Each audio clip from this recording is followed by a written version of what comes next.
The new kid in town. Billy was the new kid in town. He had just moved from a big city to a small town, and he was feeling a little bit lost. He didn't know anyone, and he didn't know where to start. Billy's first day of school was tough. He didn't know anyone in his class, and he felt like an outsider. He tried to talk to the other kids, but they all seemed to have their own groups already. At lunch, Billy sat by himself in the cafeteria. He was eating his lunch when a boy walked up to him. "Hi, I'm Ben," the boy said. "Are you new here?" "Yeah," Billy said. "I just moved here from San Francisco." "Cool," Ben said. "I'm from around here. Do you want to sit with us?" Billy smiled. "Sure," he said. Billy sat down with Ben and his friends. They talked about all sorts of things, including their favorite video games, movies, and sports teams. Billy quickly realized that he had a lot in common with Ben and his friends. Billy quickly settled into his new life in the small town. He made a lot of new friends at school, and he joined the soccer team. Billy was really enjoying his new life, but he still missed his old friends in San Francisco. One day, Billy was at soccer practice when he got hurt. He tripped over the ball and fell, and he twisted his ankle. Billy was in a lot of pain, and he couldn't walk. Billy's teammates helped him off the field and took him to the nurse's office. The nurse examined Billy's ankle and told him that he would need to wear a brace for a few weeks. Billy was disappointed that he couldn't play soccer, but he knew that it was for the best. He decided to focus on his schoolwork instead. Billy was doing well in school, and he was making a lot of new friends. He was also starting to feel more comfortable in his new home. One day, Billy was walking home from school when he saw a group of kids picking on a smaller kid. Billy knew that he had to do something. Billy walked up to the group of kids and told them to stop. The kids looked at Billy and laughed. "What are you going to do about it?" one of the kids said. Billy didn't know what to do. He was outnumbered and outsized. But he knew that he couldn't just stand by and watch the smaller kid get picked on. "I'm not going to let you pick on him," Billy said. The kids laughed even harder. "What are you going to do about it?" one of the kids said. Billy didn't know what to do. But then he remembered what his dad had taught him about standing up for what's right. Billy took a deep breath and punched the biggest kid in the group in the face. The kid was caught off guard, and he fell to the ground. The other kids were shocked. They didn't know what to do. They just looked at Billy. Billy helped the smaller kid to his feet. "Are you okay?" Billy asked. The smaller kid nodded. "Thanks for helping me," he said. "No problem," Billy said. Billy and the smaller kid walked home together. Billy learned a lot that day. He learned that it's important to stand up for what's right, even when it's difficult. He also learned that he was braver than he thought he was. Billy continued to make new friends and enjoy his new life in the small town. He also learned a lot about himself and what he was capable of. Billy was glad that he had moved to the small town, and he knew that he would never forget his first year there. Billy had grown up and was now going to university in Shanghai, China. He was excited to start this new chapter in his life, but he was also a little bit nervous. He didn't know anyone in Shanghai, and he didn't speak Chinese very well. Billy arrived in Shanghai on a hot summer day. He was immediately struck by the city's size and energy.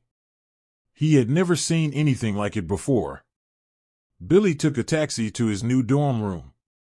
He was sharing a room with a Chinese student named Li. Li was friendly and welcoming, and he helped Billy to get settled in.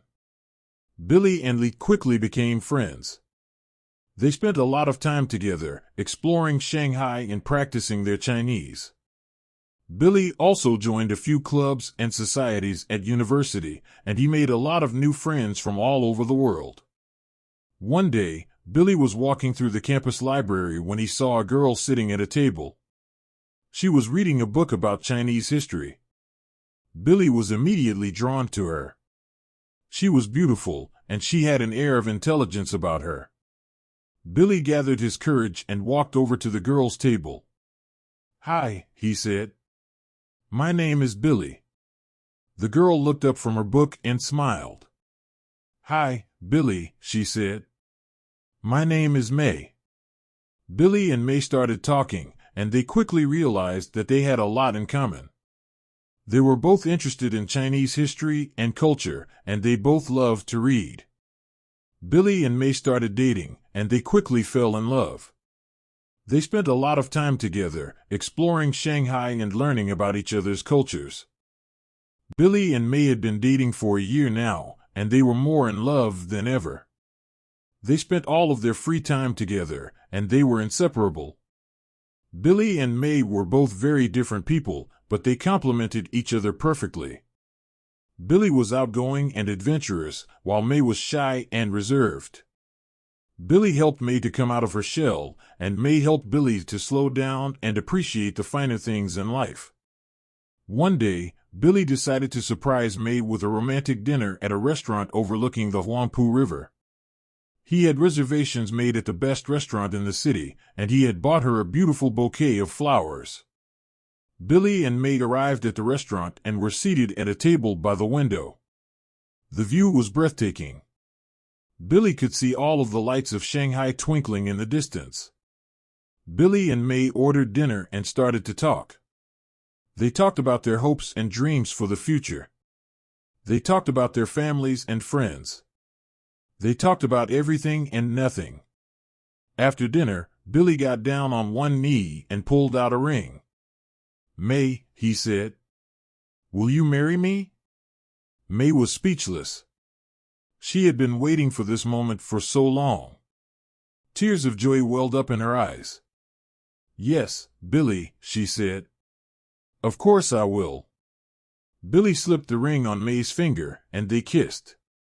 Billy and May were married a few months later. It was a small ceremony, but it was filled with love and laughter. Billy and May were surrounded by their closest friends and family. After the wedding, Billy and May moved into a small apartment in Shanghai. They started their new life together as husband and wife.